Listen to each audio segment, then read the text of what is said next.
Right. Hey, everybody. Thanks for coming out for us today. I'm David Conrad. I am the Flex Coordinator, and I'm stepping in for Becky, who is having a little bit of trouble with her voice today. So just real quick, I wanted to come in here because I'm really pleased to have Karla Weng here returning with us today. She's presented during our programs a bunch of times so far over the years. She's always really informative, so I'm sure today is going to be super informative as well. Karla is a senior program manager for Stratis Health. She leads their rural-focused programs for more than 20 years. She's facilitated a wide variety of projects supporting rural hospitals and providers to improve quality and patient safety, including developing palliative care services. I always get that one wrong. Implementing quality management methods, improving patient safety culture, preventing readmissions, and other clinical quality efforts. Karla currently leads HRSA's Federal Office of Rural Health Policy, funded rural health quality improvement technical assistance program, which assists rural providers with quality reporting and improvement, and is the technical assistance lead for the FORHP funded Rural Health Value Program. So without further ado, I'm going to go ahead and turn it over to Karla to let her kick things off. Thanks, David. It's always a little bit of surprise of what's in my bio when I when I gave it to you last time. So you guys heard a lot about me.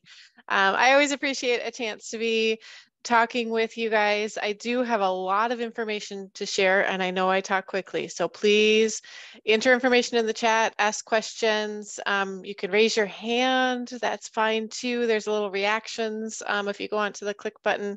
I'm happy to pause and make sure that you're getting clarity and information that you needed, but do recognize that we have lots of information to share with you guys today as well. So we're going to dive right in.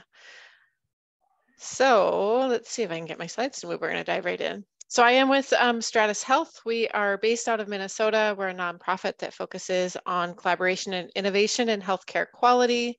We like to say that we work at the intersection of research, policy, and practice. So we are not researchers, we are not policymakers, and we are not in direct care delivery practice, but we spend a lot of time trying to connect those three areas. So much of what you will hear from me today is trying to help interpret a lot of what's happening from a policy standpoint into what that means at a practice standpoint for you in a rural hospital. So that's kind of the intersection that I'll really be focusing on today. We do have a long history of working with rural providers, critical access hospitals, and the FLEX programs. I am based in Minnesota. There are 77 critical access hospitals in Minnesota. So we've done a lot here in Minnesota with those groups, but I've been working nationally really with critical access hospitals and the FLEX programs for about 10 to 15 years. So it's where my heart lives, and I'm always really happy for any opportunity to be able to talk with critical access hospitals across the country. We do serve as the Rural Quality Improvement Technical Assistance Center, as David mentioned. So we do really focus through that program on supporting the FLEX programs as they help critical access hospitals with MBQIP, or the Medicare Beneficiary Quality Improvement Program. We also work with the small healthcare provider quality improvement grantees, and in general work with the Federal Office of Rural Health Policy to try to help support quality reporting and quality improvement for rural providers. So what we're going to dig into today, we're going to talk a little bit about the overall hospital quality star ratings. That's something that CMS releases on about an annual basis. They changed the methodology about 2 years ago, and I know that's always been a lot of questions come up with that, so we're going to review that a bit. We will talk about some of what's happening with electronic clinical quality measures, or eCQMs. We're going to talk about some of the upcoming changes to federal quality reporting programs, and we'll circle back around to talk about alignment and impact for the Medicare Beneficiary Quality Improvement Program, or the MBQIP program. So that's a little overview of where we are headed. So first, we're going to just touch base, little level setting for those of you if you're newer in your role of what MBQIP is. It's the quality improvement activity under the Medicare Rural Hospital Flexibility Grant Program, which is mostly known as the FLEX program. The reason that it's called The Medicare Beneficiary Quality Improvement Program is because it aligns with the Medicare Rural Hospital Flexibility Program. It is not intended just to focus on Medicare populations. That does come up from time to time. It's essentially just the focused quality improvement activities that are supported by the FLEX programs and supporting the critical access hospitals across the country. So it's really focused on improving quality of care in critical access hospitals by increasing quality data reporting and driving improvement based on that data. So through the program, we've worked to have a common set of rural relevant hospital metrics, and then there's technical assistance, encouragement, and support. So you hear primarily from Becky and David in Indiana through this program. I know Becky does a lot of the coordination and support for you guys and has for several years. It's also important that every state is working on this that has critical access hospitals. There are 5 states that don't have critical access hospitals, but it allows FORHP, the federal office, to work with their federal partners such as CMS and CDC to talk about in aggregate what's happening with quality in critical access hospitals. So there's certainly, I think, kind of a hospital level, state level, and federal level that kind of connect across on this program. The goals of MBQIP are really for critical access hospitals to report a common set of measures and then measure and demonstrate improvement. So ideally, we're really focused to try to get over here to improved patient outcomes. What we have available right now for MBQIP measures and the channels for reporting, and whenever I show this slide to a set of hospitals, I always say, I'm sorry. I know that it's a lot and I know that it's complicated. The federal office really has tried where possible to align with other federal reporting programs, in part so we don't end up with a completely separate system. So where appropriate, you are looking at the same types of things that larger hospitals are looking at. So most of the data goes in through what's now called the Hospital Quality Reporting Portal. So you all should have secure access into that portal. That's where your outpatient measures that you submit either using CART or a vendor tool. So that's right now, that's OP2, OP3, and OP18. That's also where you submit directly. There's the web-based measures where you just go in and enter the information. And then that's actually where your HCAPS data ends up. I know most folks use a vendor for that, but that's actually the same database that the vendors would then submit that HCAPS data in. Some of the other measures go into the CDC, the Centers for Disease Control National Healthcare Safety Network, or NHSN. And that's where the healthcare worker immunization and the antibiotic stewardship data get entered. If you're capturing data on hospital-acquired infections, it's that same portal and the same system that goes there. And then finally, there's the emergency department transfer communication measure that gets submitted directly into the state flex program, or I think that probably comes through Becky. Each state has that set up a little bit different. She's nodding at me. So that's the current set of measures that's available or kind of focused on under MBQIP. So where we're going to go now is I just want to describe for you the sort of policy process of what happens in terms of when CMS changes measures. So if you've been around for at least a year or two, if not longer, you probably recognize that the measures keep changing. There is actually an annual cycle and somewhat of a method to the madness. And this is a little bit of what I'm going to be walking through with you today, is what's happening as these rulemaking changes happen.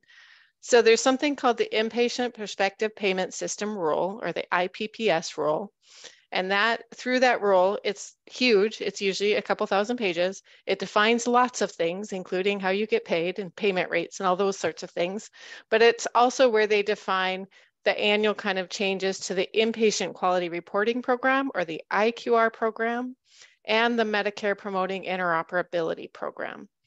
So the IQR program is optional for critical access hospitals. If critical access hospitals report those measures, that is voluntary. If I'm a larger PPS hospital, I will take a payment cut if I am not reporting all of the measures required under the IQR program. Medicare Promoting Interoperability Program is not optional for critical access hospitals, and we'll talk about that a bit later when we talk about some of the measures aligned with that program. There is also under a separate rulemaking process because, you know, if it ever seems like some of the things that CMS comes out with on the inpatient side and the outpatient aren't connected, it's because they aren't. It's actually run by two completely separate offices within CMS and separate rulemaking processes. So there's an inpatient rulemaking process, and then there's an outpatient rulemaking process. And in the outpatient perspective payment system rule, that defines the outpatient quality reporting program. So similar to the inpatient quality reporting program, or IQR, the OQR program is required for larger PPS prospective payment system hospitals. They take a payment cut if they don't report the measures, but the measures are voluntarily available for critical access hospitals to be reporting. So that's sort of the rulemaking framework that happens, and these do come out on an annual basis. And then there's actually even a formal pre-rulemaking process, which is actually just getting kicked off here in the next couple of weeks.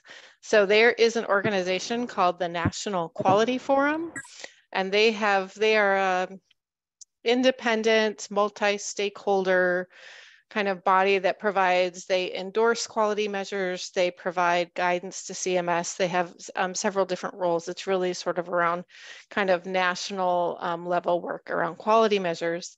They have something called a measures application partnership. And every year, CMS provides the NQF map with something called a measures under consideration list, a MUC list. And the groups, they provide input on those lists. That goes back to CMS. CMS may or may not take their advice, but it's formally in statute that they have to offer the opportunity for that advice. And then CMS takes that information and rolls it into the rulemaking process. So sometimes I like to talk about this in acronyms because I think it's somewhat hilarious. So there's actually a process where CMS provides the NQF map with a MUC list to review prior to the IPPS and the OPPS rule for the IQR and the LQR. Isn't that horrible? And that's actually a sentence. So that is some of the acronyms. Hopefully that's helpful and gives you a little bit of framing in terms of when I'm talking about the different programs that come out. One of the things that's important on this, particularly for rural hospitals, is to recognize that CMS measures are regularly added, topped out, retired, or moved, taken away out of the program, no longer available for reporting. And this has had a pretty big impact on MBQIP. So when the MBQIP program started back in 2014, here, this is kind of the list of measures that was included. Everything that's in red and with a grayed out line has been removed by CMS. So it's been a real challenge over the last couple of years to be figuring out how do we have a set of rural relevant measures when a lot of the measures that were relevant for rural hospitals have been removed by CMS. So that's part of the conversation we will have today.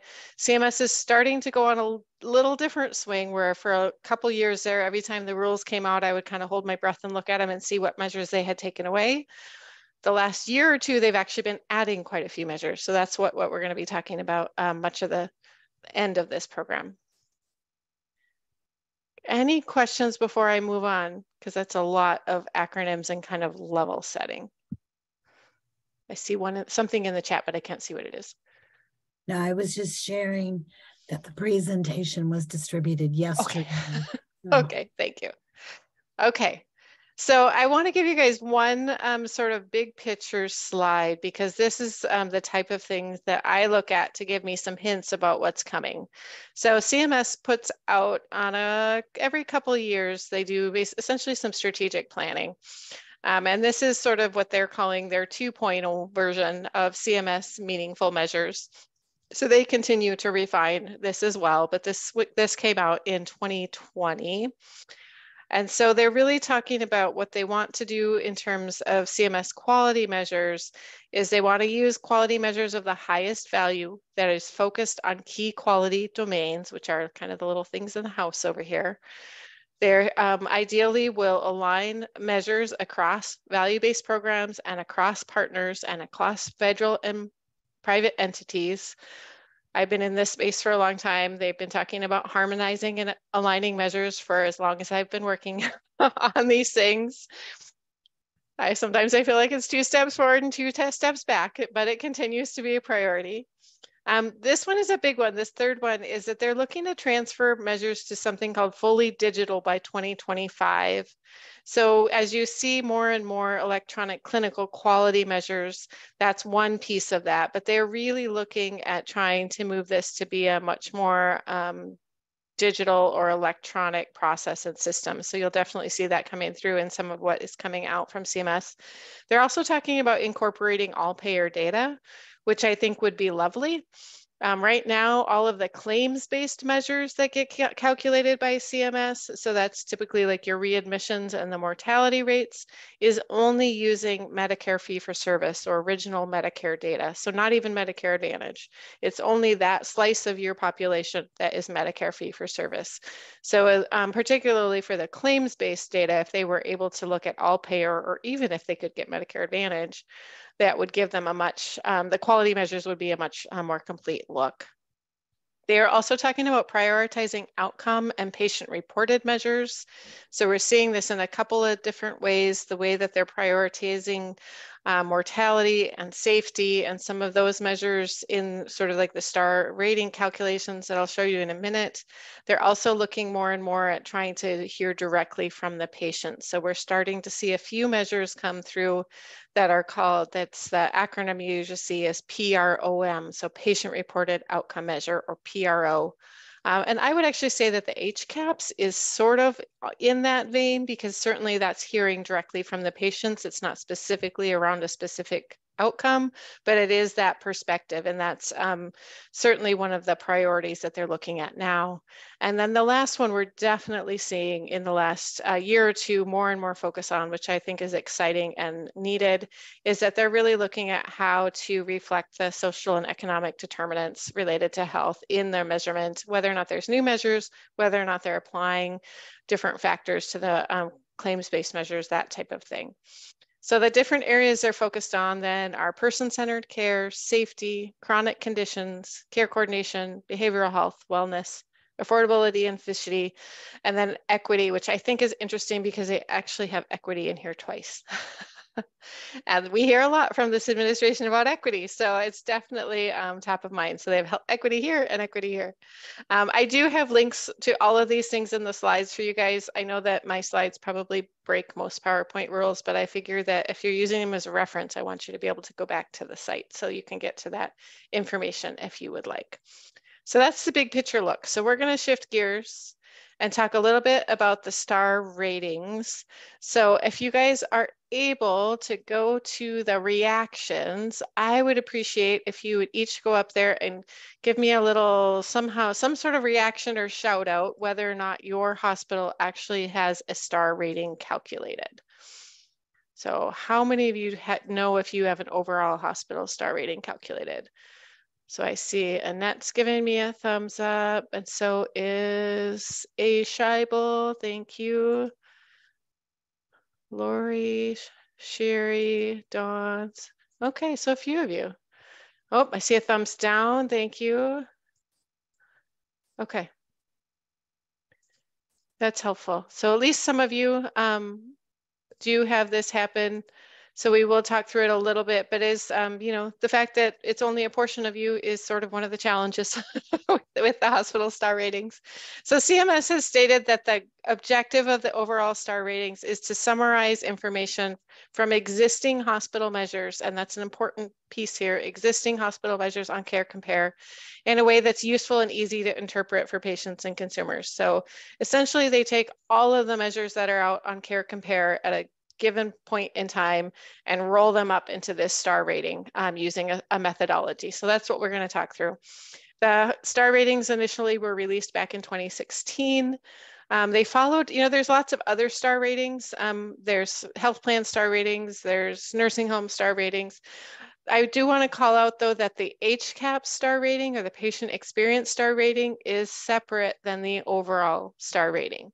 So you get an HCAP star rating if you have at least 100 surveys in the 4-quarter period that they're looking at. The HCAP's data, if you have that 100 surveys, is part of your overall star rating, but if you go on Care Compare, they're out there separately. So there's an HCAP star rating and an overall star rating. So two separate things, but that they are connected. So they did make some big changes. I'm missing a space in my slide there, in the 2021 rulemaking process. So we'll talk through that here in just a minute. And more than 25% of all hospitals, primarily those that are small and rural, consistently don't meet the threshold to have a rating calculated.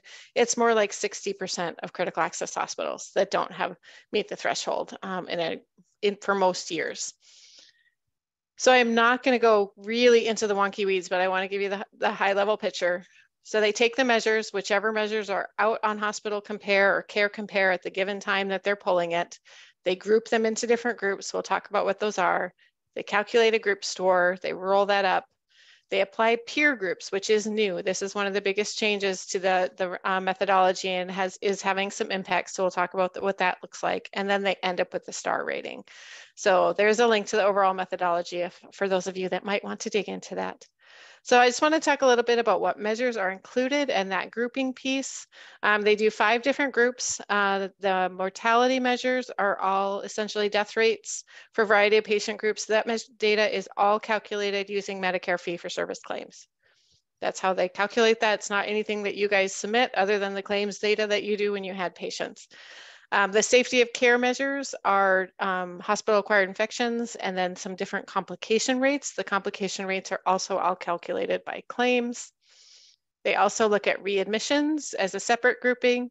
So readmission rates and then something called hospital return days. It's a little broader look. So it also would count if people were in observation or back into the emergency room. So it's another slice of sort of looking at that post-hospital care.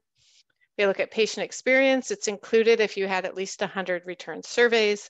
And then the timely and effective care group, that used to be broken down into 3 different groups in the earlier version of the methodology. Now they've rolled that all in together. That's essentially your process measures. So the types of things that you might report, the sepsis, the AOP1, the AOP2, there's some efficient use of medical imaging groups. So there's kind of a mix of both claims-based and reported measures in this area. There is, if you have the slides, I have a link here to where you can see all of the measures that were used in the July 2022 release, which is the last time the star ratings were updated. And that'll tell you kind of what the measures are and where they get reported and what the timeframes are. I do have to call out, actually, we'll talk about that on the next one here. So the next piece, what's the threshold to get it calculated? So you might have wondered, maybe, why I had 2 of those areas green. To have a star rating calculated, you have to have at least 3 measures in at least 3 of the groups, but one of those groups has to be either safety of care or mortality. So this is an area that is where a lot of the critical access hospitals fall out. So very few critical access hospitals have safety of care measures calculated, excuse me, at all, let alone 3 of them. You just don't have the volumes for that to happen. And mortality is sort of close for some. So in the previous methodology, readmissions was included as an outcome group.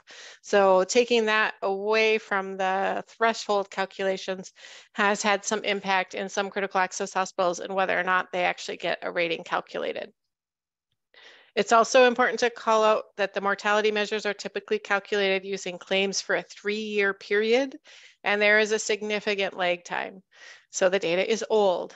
So if you don't have a star rating calculated, it's probably because a couple of years ago, you didn't have enough Medicare fee-for-service patients in the certain categories, pneumonia, COPD, AMI, stroke, that they calculate the mortality measures for. So one of the questions I do get on occasion is, what did I do? Why didn't I get a star rating? What did I do wrong? Probably nothing.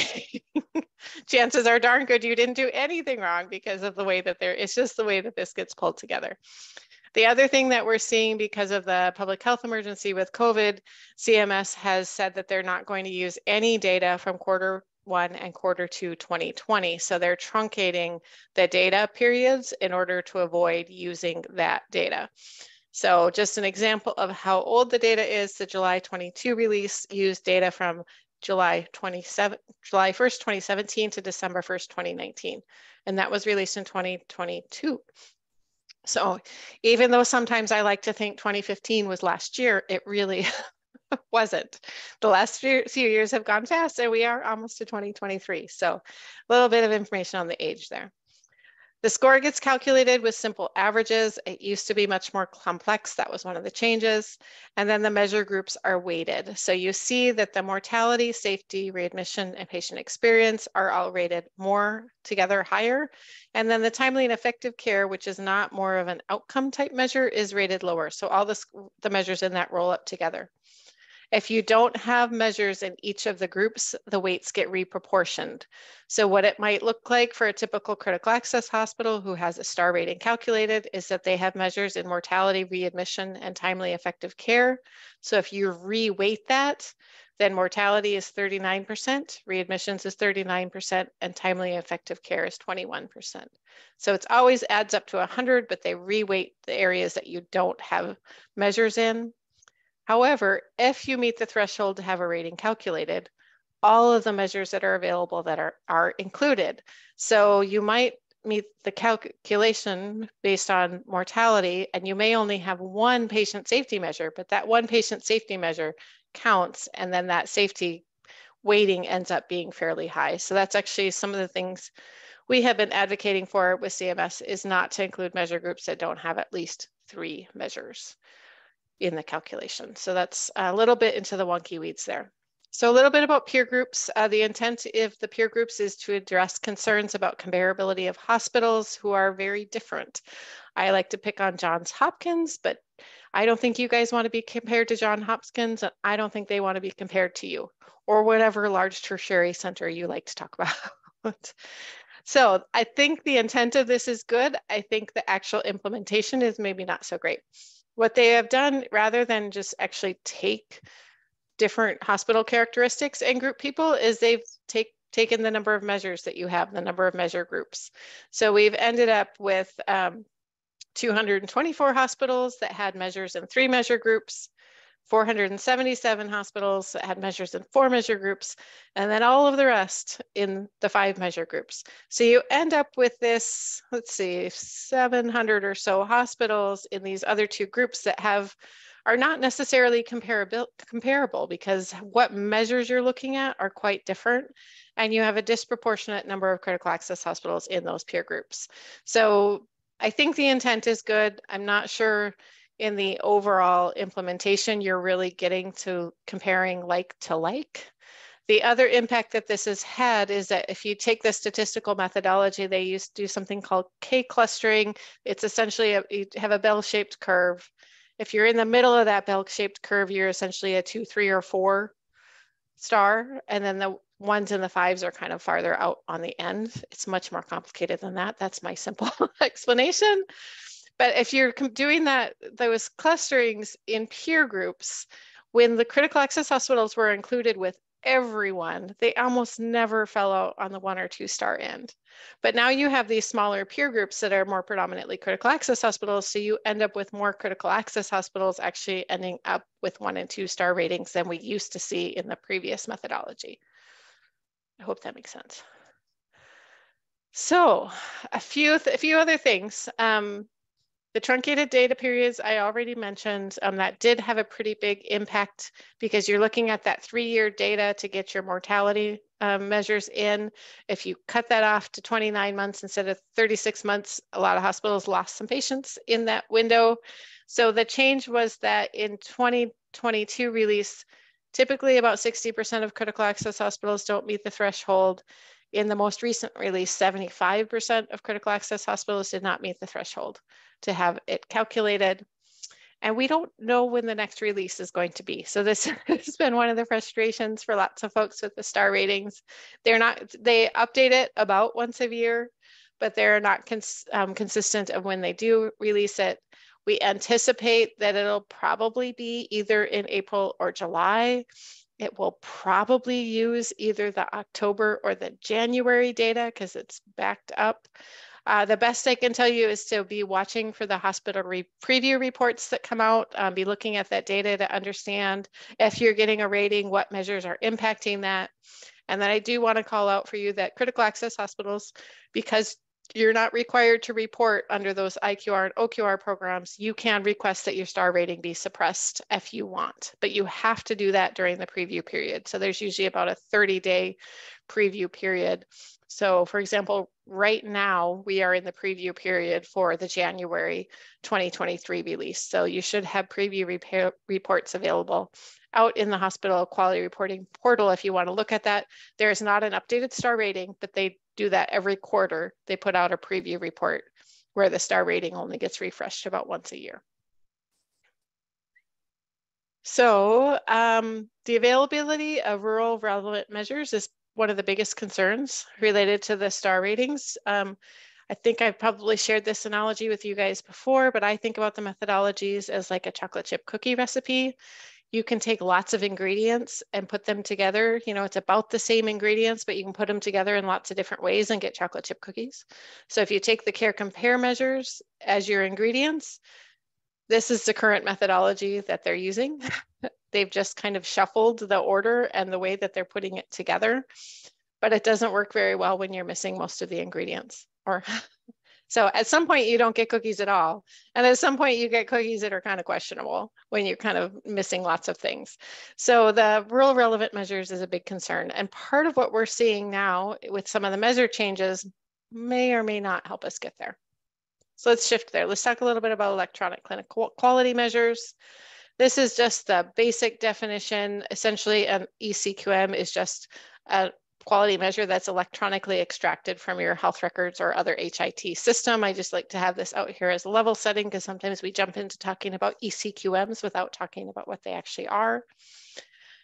This is the CMS vision for eCQMs, that hospitals will be able to switch primarily to EHR-based data reporting for the majority of measures. I like to highlight this comment, particularly I like to highlight the date. This is from the rulemaking process back in 2016. Back in 2016, they said, we're gonna have you report a couple of these eCQMs voluntarily this year, and then next year, basically everything's gonna be an eCQM. Well, we're almost to 2023. We're not quite there yet, but we are definitely heading that direction. So I think it's typically attributed to Bill Gates that says we overestimate the change that's going to happen in the next year or two, but we underestimate the change that will happen in 10. And I think we're getting there. We're not to 10-year mark from this yet, but we're definitely on that path, and CMS is hitting the accelerator in terms of what's happening with the eCQM reporting requirements. So critical access hospitals are required to report eCQMs as part of the Medicare Promoting Interoperability Program. Used to be called the EHR Incentive Program. Lots of people called it meaningful use. Those are all the same thing. So critical access hospitals are held to this. The next submission deadline will be February 28th. In 2022, so starting with this year, the safe use of opioids measure was required for everyone. You get to pick what the other measures are. And in 2024, they're actually going to increase to 6 measures. I'm going to show you the measures here in just a minute. I know that these other periods are past, but I wanted you to see sort of the progression. So for several years, it was one self-selected quota. You picked 4 measures. So this year we're 3 quarters, you have to do safe use of opioids, you get to pick the other ones. And then after this year, it goes to 4 quarters. You will still only submit the data 1 time per year, but you will submit all 4 quarters worth. So they often talk about the eCQMs. So CMS actually now finally aligned under that inpatient quality reporting program. There are eCQM requirements. They are the same as they are for the Medicare Promoting Interoperability requirements. So for PPS hospitals, that's kind of a big deal. If they do this once, they're meeting the requirements for both programs. For critical access hospitals, you are meeting the requirements for Medicare Promoting Interoperability.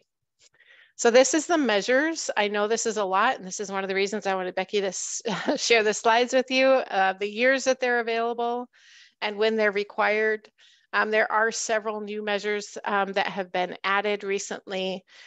All 3 of these hospital harm measures. So there's a severe hypoglycemia, severe hyperglycemia, and an opioid-related adverse events, which is essentially whether or not you have to do Narcan or some sort of opioid rescue while they're in the hospital. So those are all fairly new measures that I would put in sort of a patient safety bucket. I don't know. I think we'll see as people start reporting them. I think these may end up a little bit like some of the hospital-acquired infection measures for critical access hospitals, where it's really hard to have that data be meaningful because these are rare events. They don't happen very often.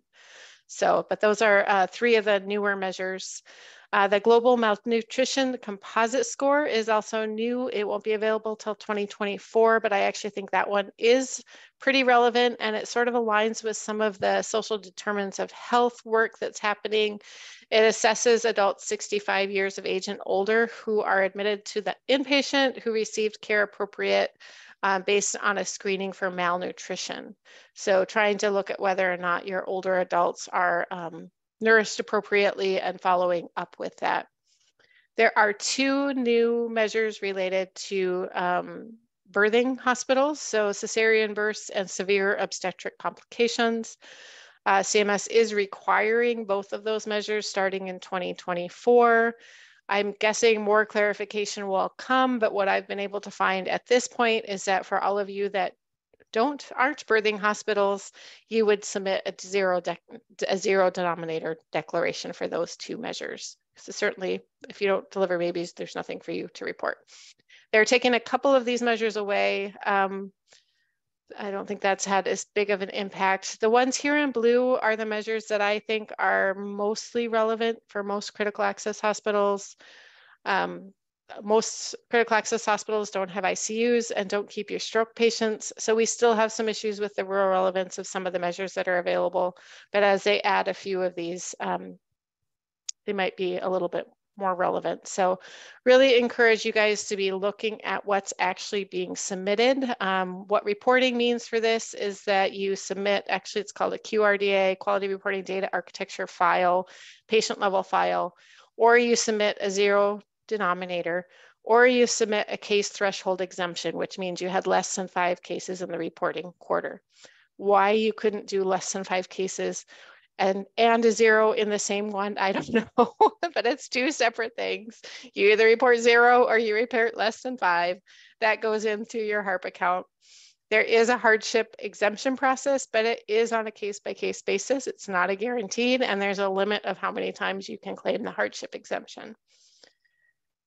So eCQMs, I would say the last several years have really been an IT exercise. It's been kind of a black box. So if you are not looking at your eCQM data and talking with your IT folks who are getting that out of the system for you, I would encourage you to start doing that very soon.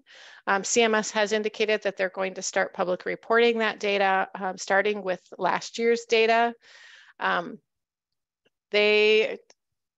The preview reports that are available right now in January, it does have the eCQMs on it, but it says that they're only going to release the eCQM data on something called the Provider Data Catalog, which is a whole bunch of Excel files that CMS releases. So every time they release data on Hospital Compare, they also release the data in sort of a Excel or kind of the full data file on this other public site. I don't think too many people, other than maybe folks like me and researchers, maybe some reporters, actually go out to that. So it's not on Care Compare. If somebody looks up your hospital, they won't see it right now, but it likely will be available to them as one of the measures that they see for your hospital in the next year or 2. And then there is no validation for critical access hospitals for the eCQMs because CMS has that combined with the IPPS hospital process. So I'm going to pause. I know there's lots. We did have one question. Can a critical access hospital suppress the data update like they can the star rating? I believe as you look at your preview report, you do have the ability to say, I don't want that published every quarter. Yes. Okay. Yep, because it's voluntary for you to be reporting it. And that was the only question. So please, if you have questions as we go along, please use the chat function and we'll make sure they get addressed. Okay. So the one thing I'm going to share with you guys that isn't in the wonky weeds. So we're into a section that's on the horizon. I would say this isn't even on the horizon. I would say we're in it right now. 2022, 2023 flu season. I pulled this actually from the Indiana Department of Health website. I want you to see where the brown line is. compared to where the line has been lots of other years. It is shaping up in all shapes and forms across the country to look like it's going to be a pretty awful flu season this year. So I would just pause and encourage you to be thinking about where you're at for your influenza vaccination for your healthcare personnel, which also ties back to a quality measure. When we look at critical access hospital rates across the country, Indiana critical access hospitals had the 5th lowest rate of healthcare worker vaccination in the last flu season. You guys were at 69% in aggregate. Nationally, the rate for critical access hospitals was 79. There was 8 states that had critical access hospitals that were looking at more than 90%. So I know that your staff are under a lot of pressure right now with short staff, and all those sorts of things are layering in challenges. So if you haven't already, just encourage you to pause and really be thinking about what your healthcare worker vaccination rates look like, and then a couple resources here that might help you do that. Okay, back to the wonky weeds. So that's kind of on the horizon, or we're in it, but these are all things that are coming and coming soon. So CMS is moving to what they're calling a hybrid hospital-wide all-cause readmissions rate. So right now, what happens with readmissions is CMS calculates a hospital-wide all-cause readmission rate using claims only. They are going to shift to doing a rate where they take electronic health record data and combine it with claims data to have more accurate risk standardization. So there was a pilot back in 2018. Right now for PPS hospitals under the IQR program, you can voluntarily report it. Critical access hospitals can also voluntarily report that data. But it is going to start being required under the inpatient quality reporting program starting with 2023 data. Of course, it's not on the calendar year, so it makes it harder to explain. But once they start moving to that for the PPS hospitals, they're no longer going to calculate the claims-based only hospital readmissions rate. And some of you might say, great, I don't have to worry about that. I am raising a flag on that one because that is a measure that is used a lot in a lot of different value-based care programs, value-based purchasing programs. And if you're not submitting the data, then you will no longer have that rate calculated for you. So I think that is a concern. Just to give you a little bit bigger, more of a picture, these are the clinical data elements that you would submit along with linking, what they call linking data elements, so that they could take the data, the electronic health record data that's submitted, match it with the claims data, and then use that for the risk analysis. And then those rates are actually risk adjusted based on the level of risk of your population.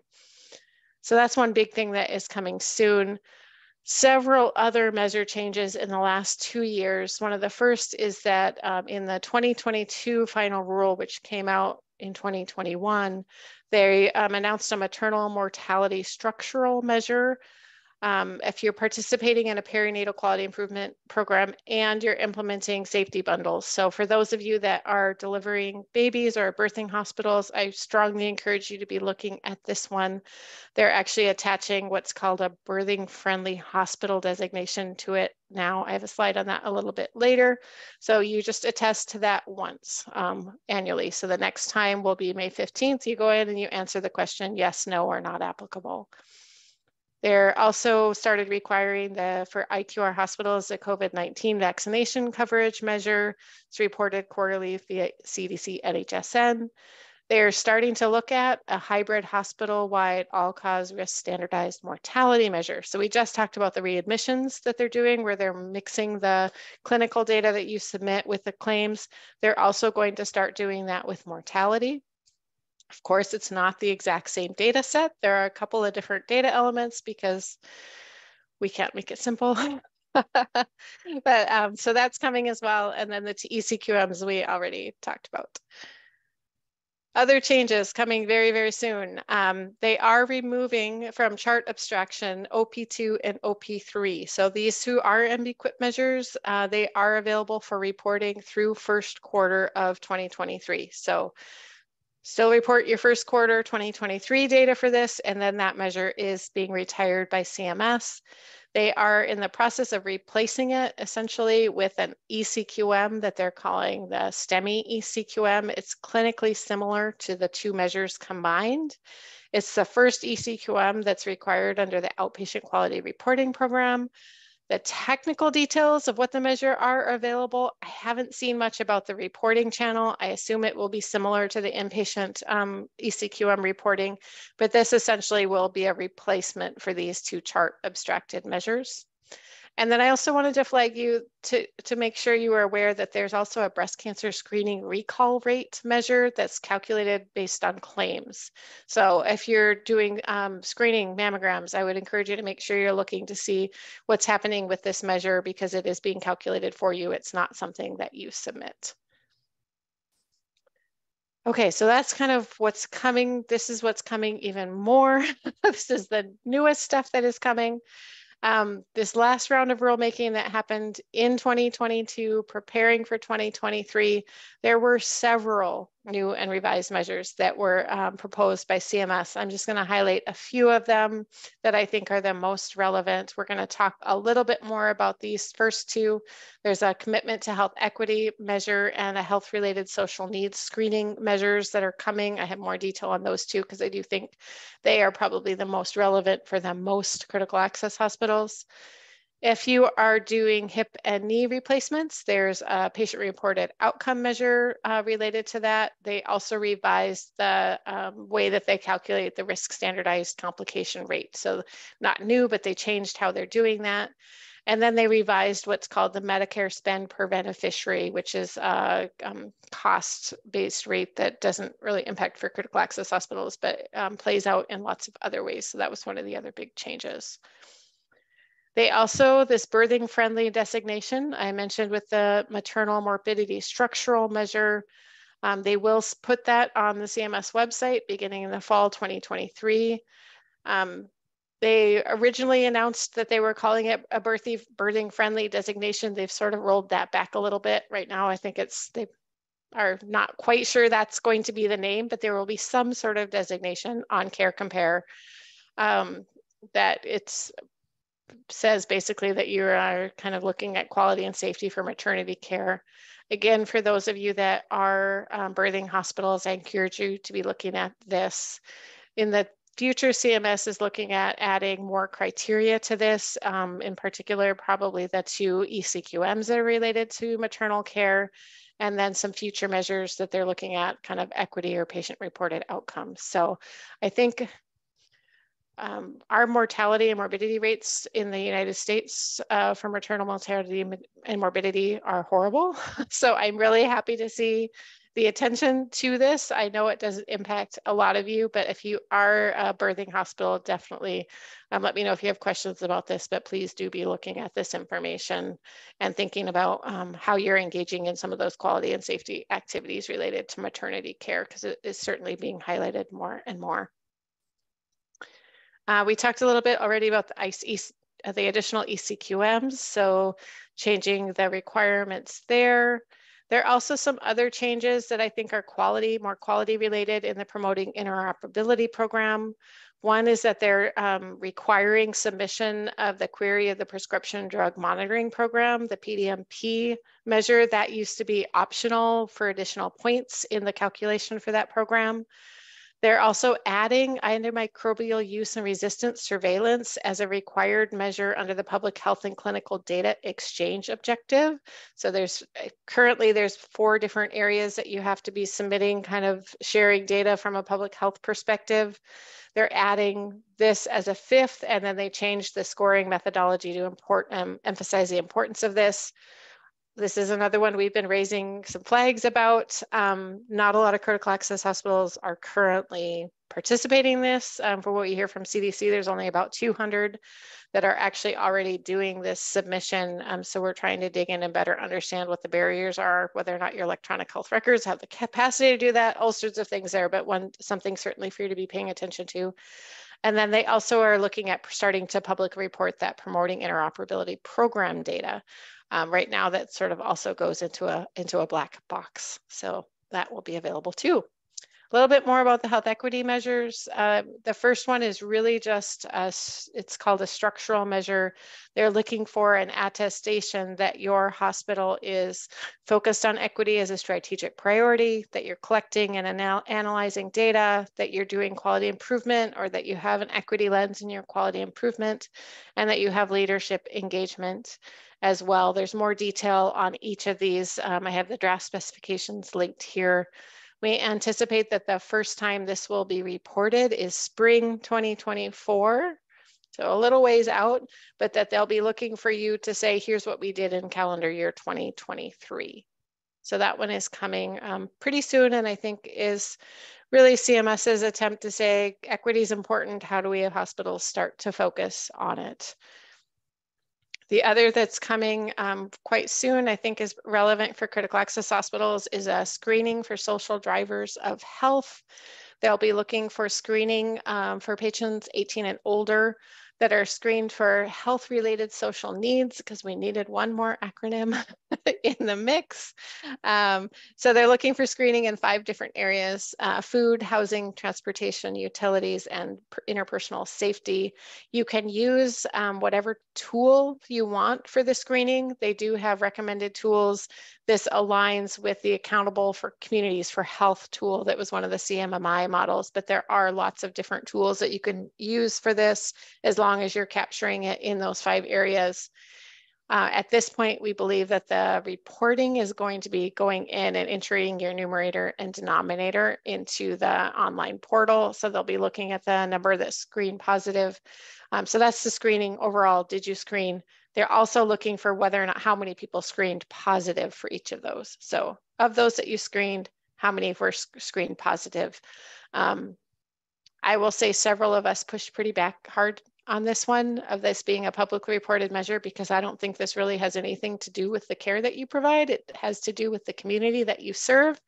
But CMS thinks it's important to have it out there. So I think screening is important. I think understanding is important. I'm not sure I would publicly report it, but that's, I don't get to make the rules.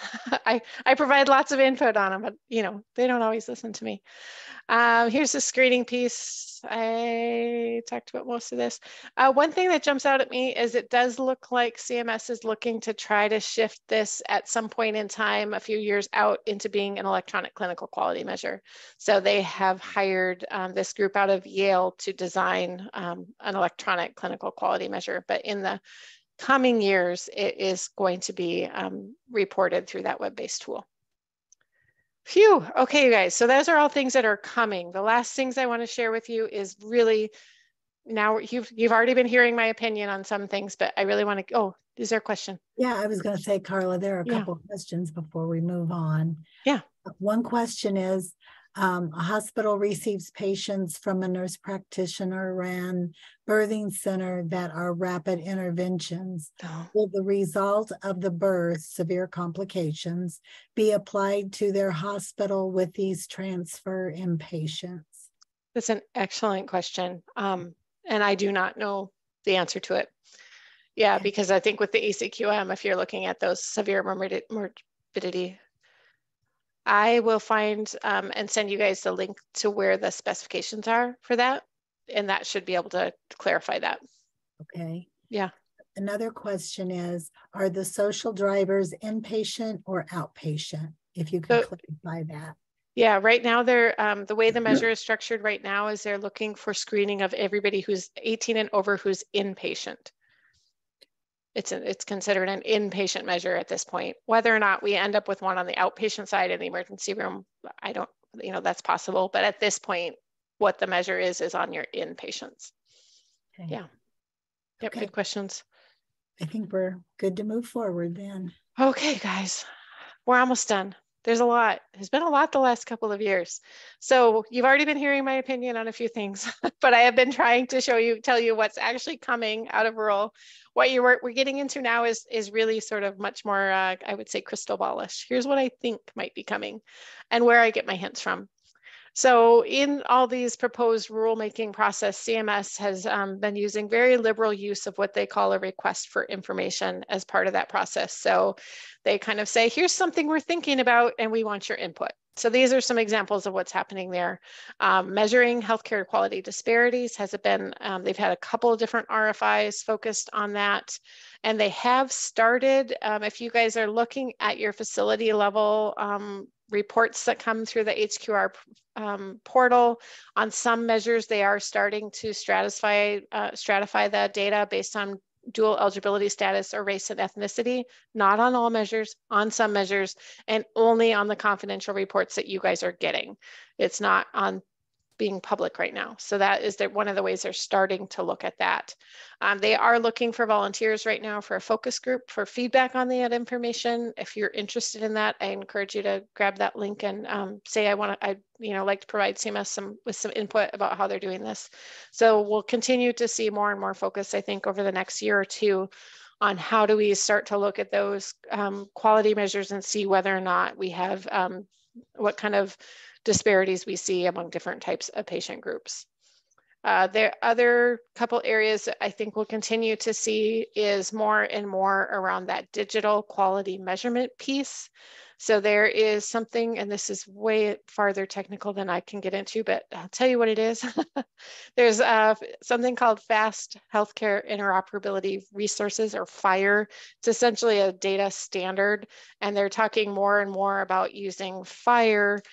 If folks are using FHIR in their electronic health records, theoretically, it should be much more easy to pull the data back out for quality measures. So I think we're just going to see more and more on that digital quality space and more on the electronic health record and how you get that data back out. The other one that I think is interesting, and I'm not sure what will come out of it, but they also asked for a request for information related to climate change, which you think, well, what's that fit with kind of inpatient hospitals?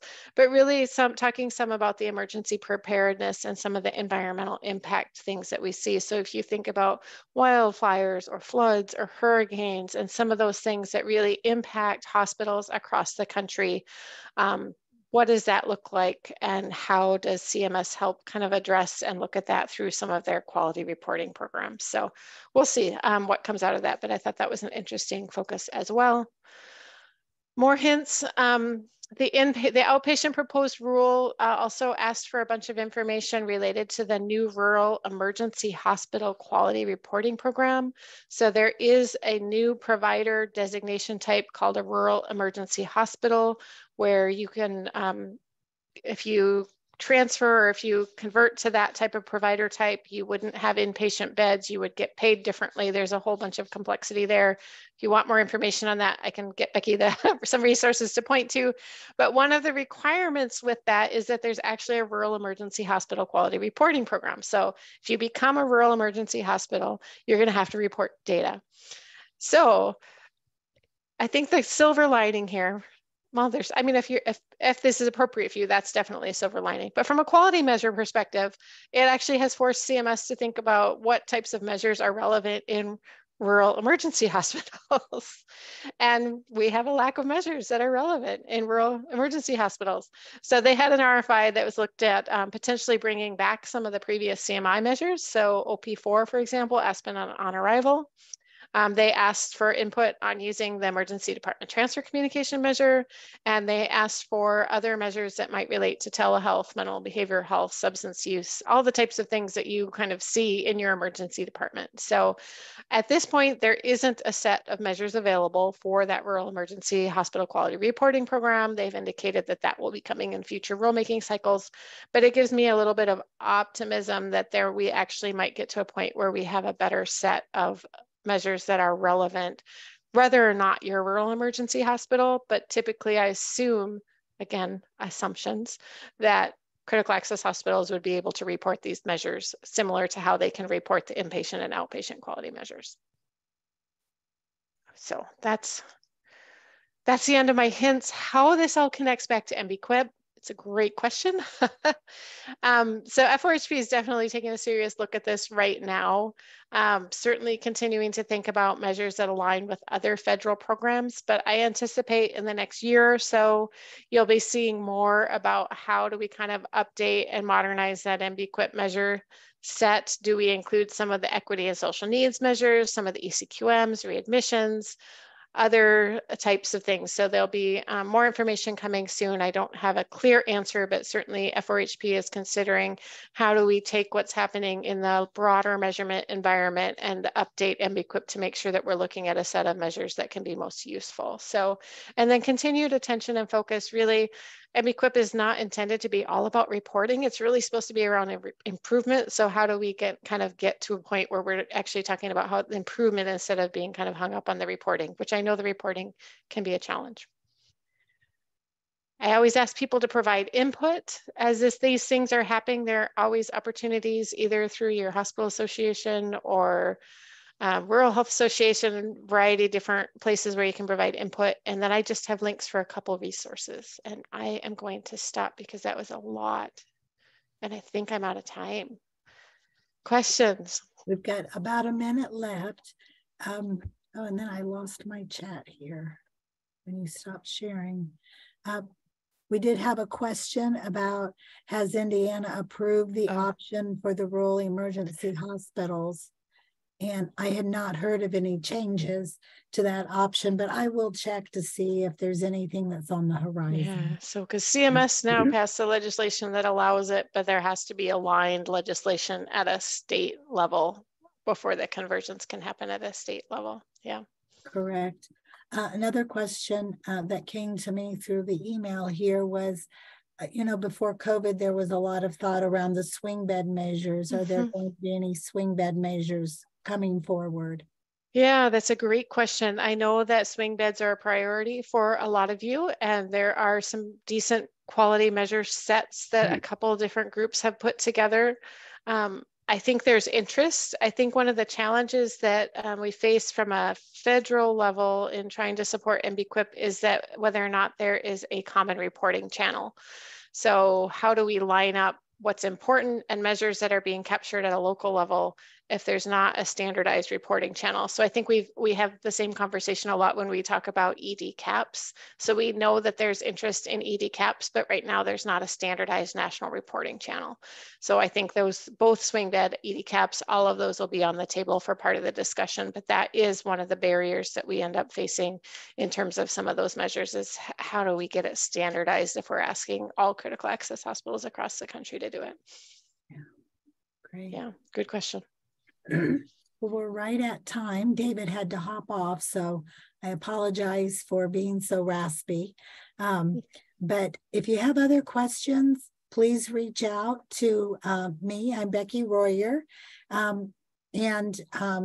will send out the recording to today's event. I know we have several that have staff that are out ill or taking care of families that are ill right now with everything that's going around in Indiana.